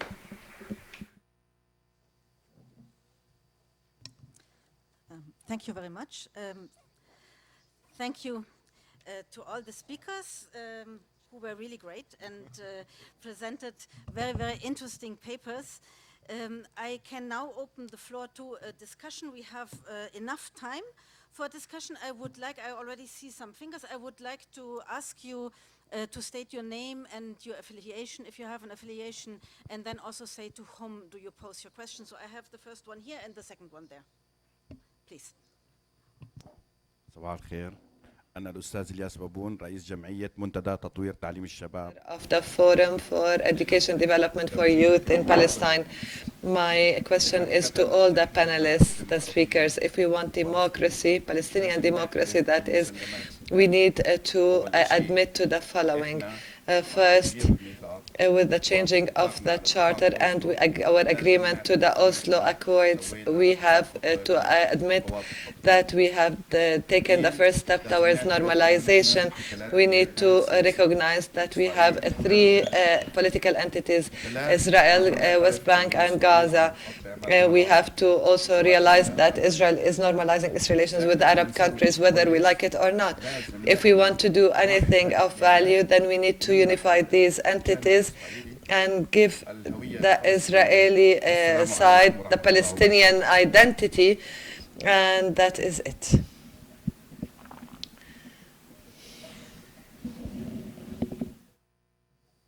Okay, so we collect a few questions. We have another one here. أسئلة ومن ثم نحاول أن نجيب عليها. Abdullah Abu Eid. I'm a former professor in international law and international relations. I'm a retired professor. Just to comment on what Dr. Mudar said in his presentation, he had a comprehensive paper that I really admired, but there is one point that I want to comment on, and how he criticized the international law, that it was not effective. Even if it was a criticism of the international law by Dr. Mudar alone, that is fine. But 90% of our people and all our Arab peoples do not accept international law. And the governments sometimes ask help from semi-international law experts, and they are all over the world, but nobody cares to really tap into the international law and its provisions, and have developed dramatically after the World War II. It is one of the levers, it is one of the points of strength, but not necessarily the only way forward. Israel and the US, they violate the international law, yet they have the most prominent international law professors. I taught international law and Middle East politics in Belgium and other places. The most prominent international law professors are either pro-Israel or are members of the Zionist movement. Why in South Africa they benefited from international law? Why they were able to impose sanctions and force the UN Security Council to sanction and impose penalties on South Africa based on the Chapter 7 of the UN Charter. The international law, to criticize it, there are a lot of elements. The international law is like a luxurious Rolls-Royce car without a driver, without action, then it will not be worth anything. The international law, we need to give it to the people who master it and who can use it, and to have other levers and strengths. We don't have the will, we don't use the international law, and then we blame the international law. The international law is useful, but it is not a painkiller or whereby you take a pill and then a headache will disappear. There are other elements that we need also to master and also know how to invoke and activate.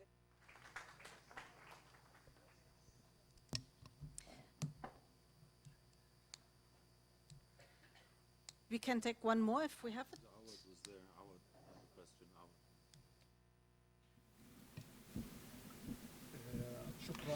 Thank you. Thank you to the speakers for their interesting papers. And I see that in all the presentations that they complement each other and they are moving towards one direction. But my question is, Wissam, for example, talked about the political analysis for why the Palestinian question took a back seat, and Raja talked about the why there is an erosion of the Palestinian National Liberation Project, and from his perspective. But my question, you talked about the beginnings. What are the forces that are obstructing the possibility to go back to the beginnings, and what are the forces that are qualified to regain the awareness about the beginnings? Raja talked about field forces and powers that are trying to regain the initiative and go back to the beginnings of the Palestinian National Liberation Project. But I don't know what he meant exactly by that.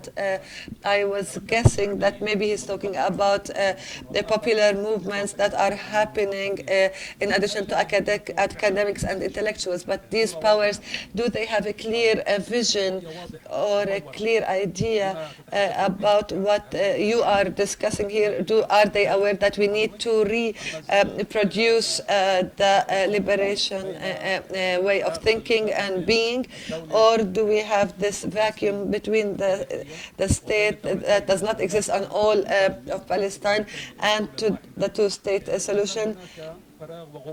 And there's still vacuum and vagueness, and people have not made a decisive decision. What is the Palestinian National Liberation Movement?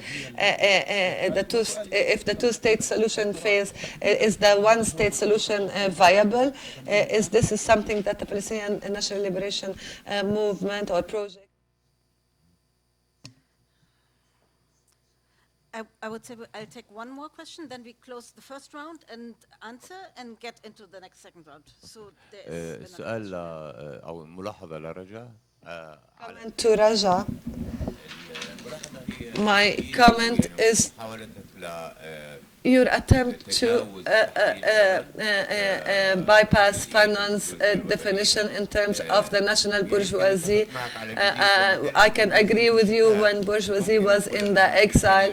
Maybe we can say that we can bypass Fanon's analysis about the role of Palestinian bourgeoisie in the national liberation movement, especially that there was no clear engagement with the colonial economic entity, but after the establishment of the semi-Palestinian political entity, can we go back to Fanon's analysis as a result of the structural relation between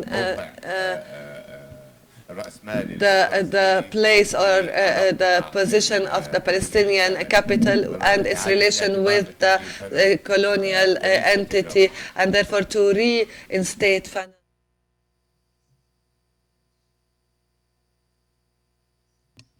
Sorry that I always have to wait for the translation to get to me. Raja, do you want to start? Start there. Okay, I'll start. Fine.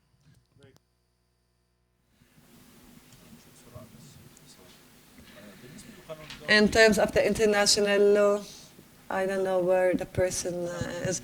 I'm a graduate of the UN, and over 25 years I've seen the importance of Palestinians taking stock and benefiting from the international law, not out of conviction, maybe of the inevitable nature of or sovereignty or governance of this international law, but because all our national cause is linked to the international legitimacy and the international law.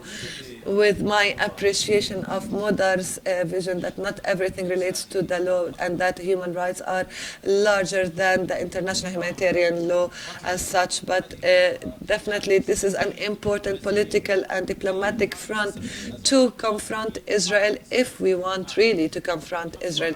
It is an open field. The front is there for you. You can go to the ICC. You can work on international human rights. The world will support you there. And if not for theoretical, legal reasons, at least the international law front and international humanitarian law are very important for the Palestinian question, regardless of whether we talk about it in association with the right to self-determination or the freedom of a people. Maybe we should forget the beginnings. That I'm wondering about that.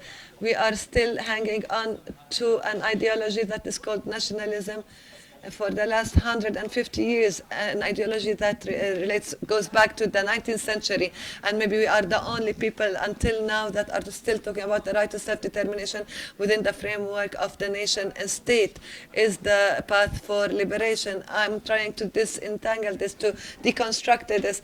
From the partition plan and from 1974 and the Oslo agreements later, we blocked ourselves, we put ourselves in the corner. We said this is the solution. I don't think that there is a one-state solution. There's a reality and the context of a one-state solution. It is not a solution, rather, it is a de facto situation, and suddenly we will realize that we are in a one state without rights, without equality or any of that sort. To go back to the beginnings, I'm against that. And that is why I said in the beginning, it is not to rebuild the national project that existed in the 60s or in the 70s or in Beirut or before 1994. We need to redefine what is national struggle? What is the national cause? What is the national question? Is it the right to self-determination in the first place? Or is it an embodiment of your right to determine your rights as social, economic, and human rights. And we lack that. The people who are struggling, the workforce, the laborers, the Palestinian left-wing factions, they are deprived of their possibility of determining their social, economic rights, because the first enemy and the main contradiction is with the enemy and with Israel. So it is, as an economic expert, and I'm not this article actually was trying to think outside of the box. In my work in our institute is to tell the government and the national bourgeoisie and all the different social classes what, in our opinion, is needed to build a Palestinian economy that is independent somehow, or that has sovereignty.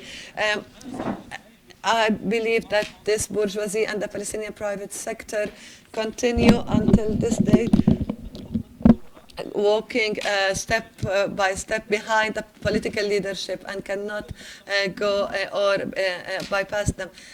I think before the last conference, when the private sector met and the private sector had the possibility of putting forward its agenda for reform and for social justice, the private sector statement that was submitted to the Palestinian National Council was all political. There was not one single economic, social demand. So I believe that the national bourgeoisie is the same, the one that was in the exile and what is existing today and is affiliated or subjected or co-opted by the political elites.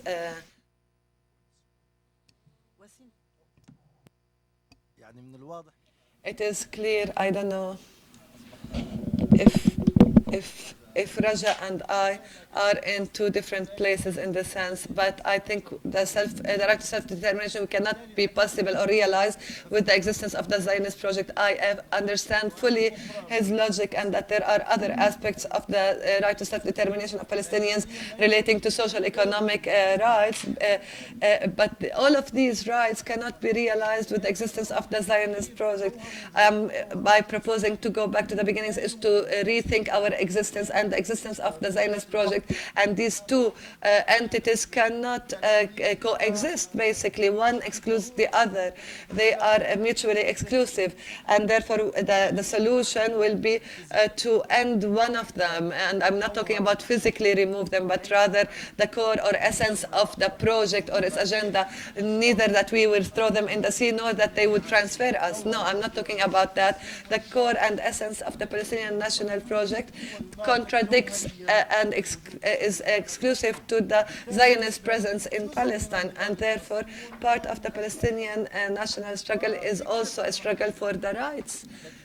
And that gradually we will find ourselves, this idea that we will gradually find ourselves citizens of 10th degree in one country, this will open new entry points for struggle with the Zionist project, but does not end the existence of the Zionist project and does not put an end to the conflict with this Zionist project. As for the question, who are the forces that obstruct or the forces that are equipped to rethink the beginnings, I think we are still building the awareness now. If the question was put forward to the PLO factions or to Hamas, I think they have a full denial of the fact that we failed, because it's interest and they want to maintain their interest, and therefore the process requires anyone who is finding themselves as contradicting to these political factions that they try to save them from further deterioration and collapse, and to reach the awareness that we reached a defeat that is not declared. We are defeated, but we did not recognize or admit that we failed. If we admit that we reached this stage of defeat, then we will start to rethink and rebuild. But if we deny the fact that we are defeated, then we will reproduce the same things all the time. But we should not ignore the fact that there are Palestinian components and that all the factions that were implicated in the current defeat cannot be the basis for a new beginning. This if we are going to take a radical position, but this you exclude most of the Palestinian people because we were all responsible for where we have come to, and therefore we need to reshape the awareness gradually and in order to have an alternative discourse and equip the different factions and forces to carry a new project, whether it is a project that forgets the beginnings or is based on the beginnings. This is something that would be subject to the Palestinians themselves and how they agree on it. عاود إذا أردت أن تضيف in terms of the international law. I think there is something specific to the Palestinian question that distinguishes it from other causes. I think it is the most documented case or question in the UN for the last 100 years. This is a legacy and important wealth of information that distinguishes us from other causes that are positioned or placed within a regional or a local context. I think the international law is very important in this sense, even if there are criticism to how it is being used or misused. The leftist literature and the class analysis, I think we need to rethink the literature of the 60s and the 70s around the world, especially in Africa, South Africa, in Asia, and how to rethink these issues and have a society that seeks liberation. For example, the literature that came out from East Africa. There's Emilia Cabral, who was a revolutionary and a theorist and a philosopher against the Portuguese occupation at the time. He proposed a remarkable idea, and he said before there is engagement by the society, the bourgeoisie, who are more capable of dealing with the complexity of the colonization. Before they engage in a liberation project, there needs to be a class suicide, not meaning that they should remove themselves from the class context that could later create a schism or a separation or a division within the society itself. In terms of whether we're talking about one state, two state, I think the most important thing is awareness. And I think what Dr. Maha tried to present in her paper is this to address this dimension that liberation, even when we are colonized, which is trans-colonial liberation, if you want, to be liberated even if there are all the restrictions. And the local examples to that are the achievements of those prisoners who went on hunger strike in Israeli prisons, who are the ones that are restricted, that are besieged, but yet they were able to achieve results, and that the colonial structure had to succumb to their demands in some cases. And therefore, the liberation should be internalized and could be done even when the geographical space is not liberated, because the geographical space could be distorted, and this could be in relation to the awareness and how it... There are not three entities, I think there are five. To that in Jerusalem and 1948. There are five entities, if you want. It's true that Israel controls and is using a divide and rule policy in all of these communities or entities. The laws, the regulations are different from one community to the other, one entity to the other. But this is the real challenge. How do you reweave these entities in one national development, social justice project? We don't talk about a federal system among cantons. We want to be one people within the framework of one state or one equal or state with equal rights and policies to everyone in the Galilee and the Gaza Strip, a federal state between whom and whom? Israel on the one side, and then it's a second now, or sixth layer, sorry. We have a little time. If you agree to expand a little bit into the break, we have a long break. We have one more question here, we have one more here, and one more here, and another one. Okay, please.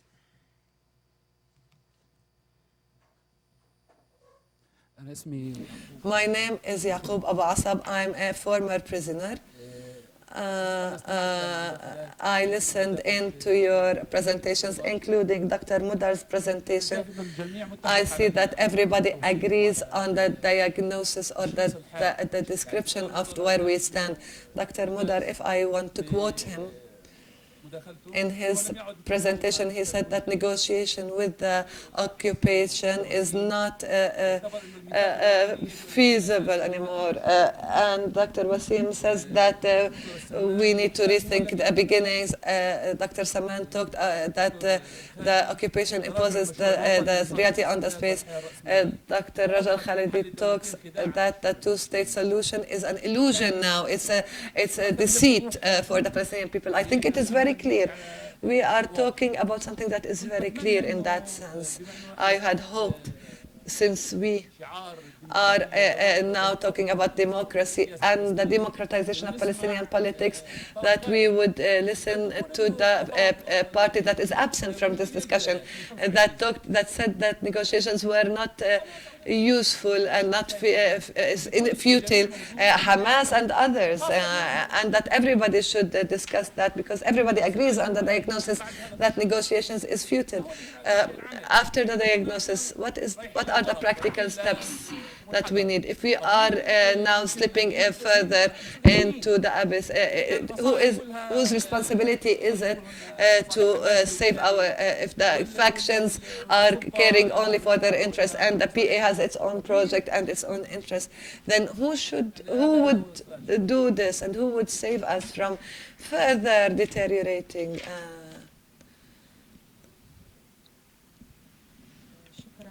Thank you to everyone. My question would have led to what my colleague here concluded. Who is responsible for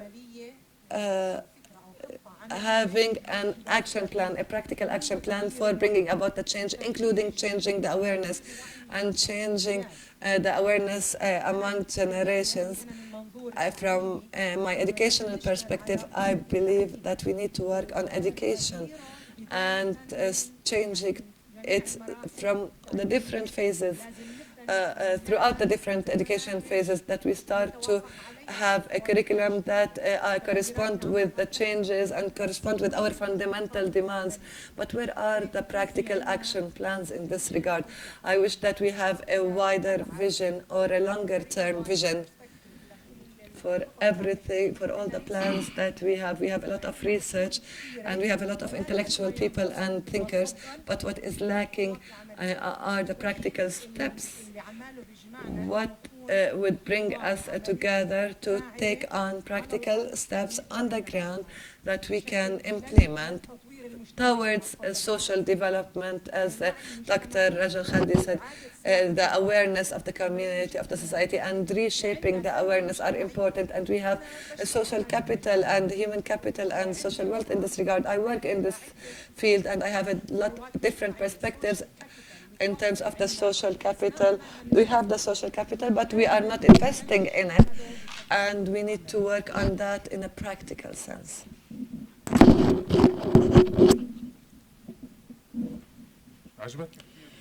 I liked a lot the analysis. My name is Majdi Abu Zaid. I liked a lot the analysis by my colleague, but I want to ask Raja, and specifically in what he addressed.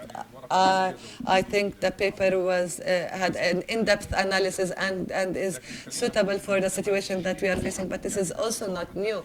This analysis was common in the years even pre-Oslo, or when the left-wing factions were active, they had the same discourse, but there was some separation or disconnect from this type of analysis because it has become limited to some of the left-wing elites and left-wing parties that raised it as a slogan rather than a reality on the ground. And therefore, when you start to talk about this sort of analysis, they would frame you. You are left-wing, and they will ask you, are you DFLP or PFLP, or are you? So they try to put you within the political factions, the left-wing political factions. But this proper diagnosis of the situation of the Palestinian society is very evident. We don't have to exert a lot of effort to discern it, because it is very clear that there are now social movements on the ground, such as the movements against the social welfare law, or the movements against the Paltel, for example, policies. We are seeing this in a tangible manner. I work in the Amman coalition, and we see that on a daily basis, and it is very evident. You see, for example, how the coalition that Raja was talking about, the coalition between, or this alliance between the capitalists and the influential figures within the PA. We see governments and ministers that are changing and shifting in order to implement the clear interests of some influential economic forces in the country. You see economic decisions that are reflected on the ground. The question of the importing of cows and why there is boycotting of importing Israeli cows and livestock, because they say that there are some economic interests of certain people who had built these farms and get them ready, and they want to get their share now. The issue of the telecommunications as well, and even in health, we are talking about a high level of commercialization of the health sector and the deterioration of the health services, the poor health services that are provided. And we see that also in terms of commercialization of education and the movement against this. And we see clearly this type of analysis that is affecting the national project and increases the frustration among people. And people are saying that there are now movements that say, I want to work with Israel and with the Israeli, and I want to buy from Tnuva and the Israeli products. And they are doing countermeasures as a result of the total frustration of the national feelings and also the class conflicts that are existing now. So how do we reinstate this kind of discourse? Who is going to carry it, and who's going to do this analysis from this perspective that you have mentioned and you described in length, taking into consideration what I mentioned, that this kind of analysis, that it should not be limited to the left-wing factions or the left-wing discourse or leftists and communists. Khitam Saafin from the Union of Palestinian Union of Women. I have reservations about the analysis of Dr. Raja about the class analysis and the national bourgeoisie, to talk about the Palestinian national bourgeoisie and to look at them in one context and to as being one type. I think this is a new problem for us, because there are several bourgeoisies or sorts or forms of Palestinian bourgeoisie. There's the Palestinian authentic bourgeoisie that still supports the Palestinian liberation project, that are paying a high price now together with the people. And there are other forms forms of bourgeoisie that are have taken over the power, and they are talking, and I think the brokers for workers, are they really national bourgeoisie? The comprador that want to continue to or maintain the Palestinian dependency on the Israeli economy, are they bourgeoisie? No, the bourgeoisie, when they took control over the authority, they are fighting against any development or social rights for the Palestinian people and for the working class within the Palestinian society. And therefore, even what can become evident in certain movements. It is sometimes alliances against the interests of the Palestinian people, not anyone that says that I'm against this project or this law or that law is necessarily defending the rights of the Palestinian people or the social rights of the working class and the marginalized and the poor. Therefore, we need to take a more in-depth look into this and more accurate things that do not appear, are not as they appear in the media. We need to see where these groups stand from the national cause and from the equal social rights and economic rights of all the Palestinian people. When we classify, we need to look at these two aspects. There is Palestinian bourgeoisie that does not agree with the slogan of the national liberation and social justice for the Palestinian people. أشكركم جزيلا. من يود أن يبدأ في الإجابة على الأسئلة والملاحظات؟ Just to comment, there's a difference between description and diagnosis. Description, you can describe an action, but the diagnosis is why something happened, and therefore in 1964, I'm talking here about us as Palestinians, in 1964 we had intellectuals and thinkers who were able to diagnose the situation, and they were very progressive in how they analyzed things. Fayez al-Saif, he issued a book in 1964 about the Zionist colonization of Palestine. He was the first to propose the idea of colonial settlement that is different from colonialism and occupation.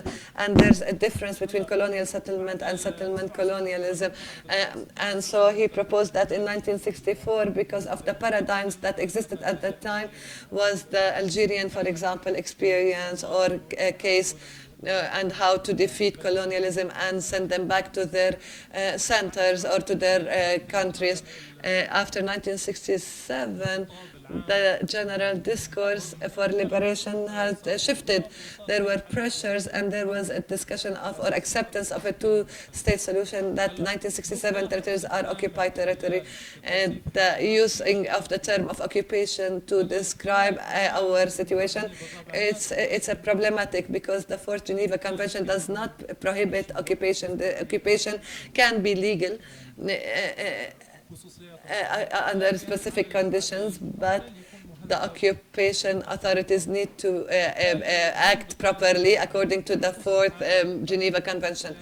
And when you talk about occupation, it should be a temporary state. So when we use the term of occupation abroad, and in the general understanding, not our understanding, we are describing colonial settlement project, but we use the word, the term occupation as if there's a legal context whereby the occupation authority can be put into place and can act according to the international law. We need to describe the situation as colonization, and therefore the contracting parties to the Geneva Conventions and the world countries need to work in accordance with the Fourth Geneva Convention and dismantle the colonization, and not to just keep it away from the 1967 territories.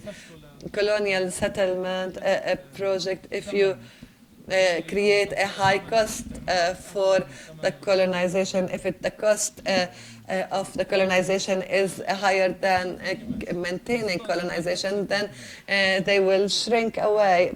In colonial settlement, it's either it wins completely or is defeated completely. The in-between situation, for example, in South Africa, they gave up the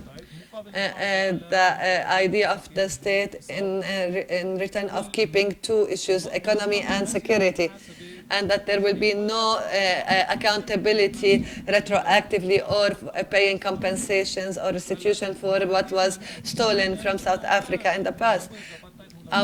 We should be aware here that the South Africa apartheid model is not fair to the Africans. It is not the model for fighting against the Israeli colonization per se, and it is not the way to apply things after the dismantling of the colonial project.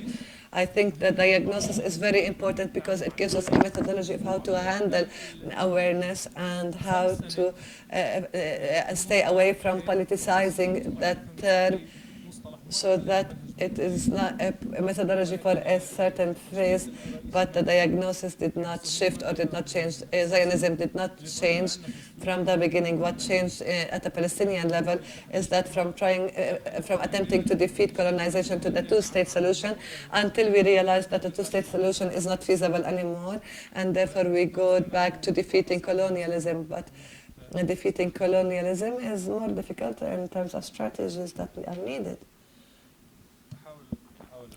I will try to be very brief. Who is going to undertake the change? Who's going to do the action plan? Who's going to put the practice? Why people want to know who? And I think, of course, I don't know. There are other politicians that you can ask them that question to.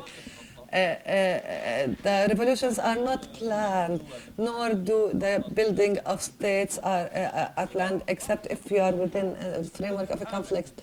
You try to mitigate the dangers, the risks, and you support and strengthen steadfastness.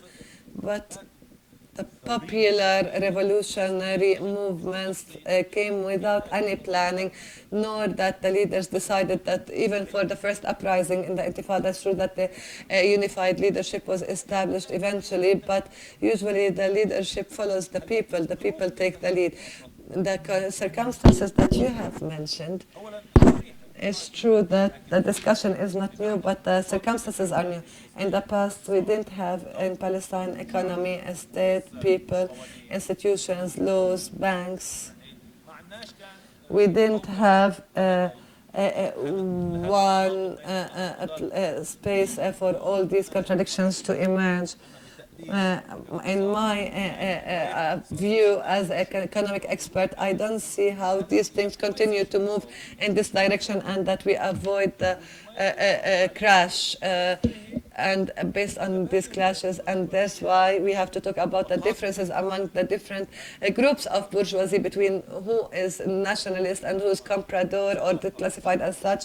These will become even more evident if we want to analyze it today. There's a bourgeoisie that is incoming from abroad. There are authentic bourgeoisie or middle class that were able to establish companies and get more wealth. There are, of course, different forms of bourgeoisie, but I think in their majority, they are still under the slogan of national liberation. So if you want national economy, then therefore we need to have some monopoly of some business people to have cow farms and import these livestock from Israel.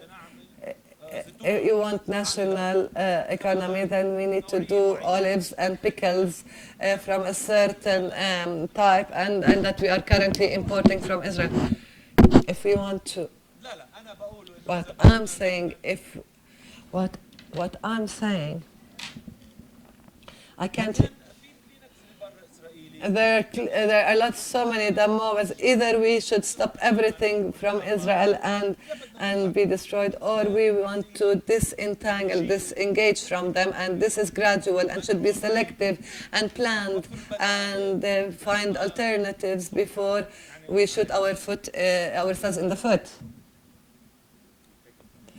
أعتقد أننا أخذنا الوقت الكافي الآن. Microphone, please.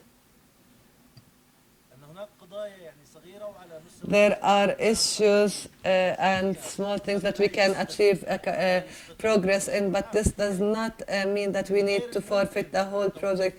We cannot stop everything under this and wait and suspend everything and say under the slogan that this national liberation project is based on the contradiction between Palestine and Israel. I think the streets impose the mechanisms for struggle depending on the case, or whether we have demands, social demands, economic demands, or political demands. I think we are beyond the situation that everybody warned of. The people said that we are going down the hill. I think we are now at the bottom rock. We hit bottom rock, and everybody will suddenly realize that there are so many issues that we need to struggle for, but what is partial and immediate can be achieved. I think the people will start, the popular movements will start to address a number of factions, a number of institutions, whereas the other issues will mature eventually. This is my view of how things might. The distinguished speakers, thank you very much. I unfortunately have to close. I know there are a few more questions. You are welcome, of course, to post the questions in the break. We would like to assemble again at 1:45. Enjoy your lunch and come back refreshed. Thank you very much.